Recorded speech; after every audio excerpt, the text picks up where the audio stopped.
Je vis un problème au niveau sexuel.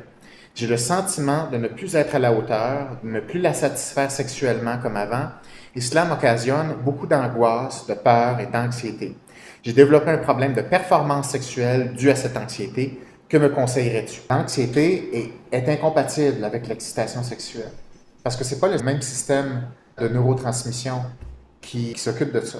L'excitation sexuelle, c'est un système qui est parasympathique, alimenté par des neurotransmetteurs différents que le système sympathique. Et tu ne peux pas avoir les deux d'allumés en même temps. Donc, si tu as de l'anxiété dans l'instant présent, si le système sympathique est allumé, c'est impossible d'être excité sexuellement. Donc, déjà là, ça, c'est quelque chose qu'il faut savoir. L'affaire avec ça, là, la difficulté d'érection, problème d'excitation sexuelle, performance sexuelle, c'est que ça devient une espèce de cercle vicieux. Plus tu essayes de passer par-dessus consciemment, plus ça active le système sympathique et plus ça active ton anxiété de performance. C'est la même chose comme l'insomnie. C'est plus vous essayez d'être déterminé à dormir parce que ça fait longtemps que vous n'avez pas dormi, vous faites de l'insomnie, plus ça va être difficile. Vous ne pourrez jamais dormir. Il existe toutes sortes de traumas là, dans la vie d'événements difficiles, mais ce qui est pas mal le haut de la liste, là, c'est se faire laisser par une femme qu'on aime, se faire tromper par une femme qu'on aime, ne pas être capable de satisfaire les exigences de cette femme-là, parce que la femme, c'est elle qui dicte le niveau hiérarchique d'un homme. Un homme a beaucoup de difficultés à déterminer sa propre valeur sans regard de la femme.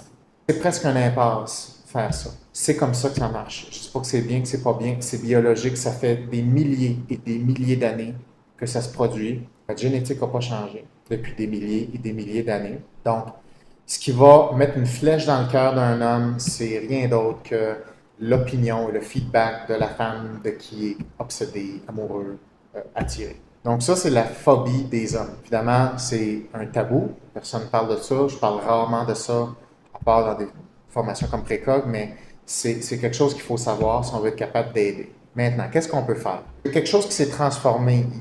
Il y a l'insinuation qu'avant, il y avait le sentiment d'être à la hauteur, maintenant moins. Donc, le changement qui est en lien avec cette situation-là doit être abordé. La communication est la clé là-dedans. Maintenant, c'est quoi cette clé-là? C'est qu'il faut trouver ce qui se passe. Depuis quand? Ça s'est manifesté comment? Quels sont les signes qui lui font penser qu'il n'est plus capable de la satisfaire? Comment ça se matérialise? Est-ce que c'est relié à des événements? Est-ce que c'est une perception que lui a? Est-ce que c'est une perception qui est partagée? Est-ce qu'il y a eu des événements communs? Est-ce que c'est juste une impression? Moi, là, j'entends là, des heures et des heures de conversation qui doivent avoir lieu et des dizaines de sujets de conversation qui traînent dans la relation.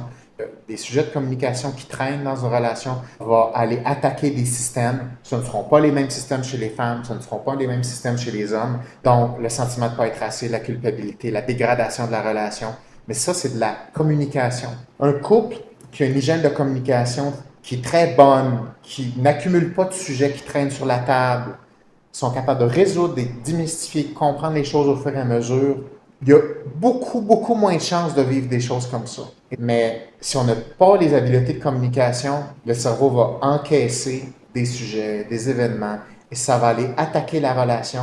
Ça va stimuler de la culpabilité, de l'anxiété, ça va aller dans des systèmes physiologiques, ça va aller scorer en insomnie, ça va aller scorer en anxiété. La communication, c'est tellement important parce que les sujets de conversation qu'on n'aborde pas, ils vont comme sur une carte de crédit. Ça ne veut pas dire que vous devez payer le bill ce mois-ci, mais c'est sûr que ce qui est sur votre carte de crédit ne disparaît pas, ça augmente en intérêt. C'est juste une question de temps. Donc, une des façons justement d'avoir une meilleure sexualité, c'est pas des enjeux de type sexuel, c'est des enjeux relationnels. Et les enjeux relationnels sont des enjeux de communication. La communication, c'est vraiment fort parce que ça permet de transformer des événements, des perceptions, des idées, des émotions en projets, en conversation, en entente, en compréhension. C'est tellement important. Je ne peux pas mettre plus d'emphase sur aucun autre processus que la communication.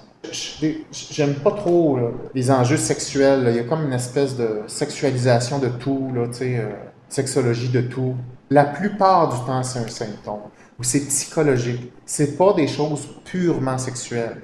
Ce sont des symptômes qui vont aller se loger sur des systèmes physiologiques évidents, dont la sexualité. Mais il faut faire la différence entre un symptôme puis les processus psychologiques sous-jacents qui alimentent ça, puis d'avoir des outils pour s'y aventurer. Les outils que moi je vous propose, c'est définitivement des outils de communication.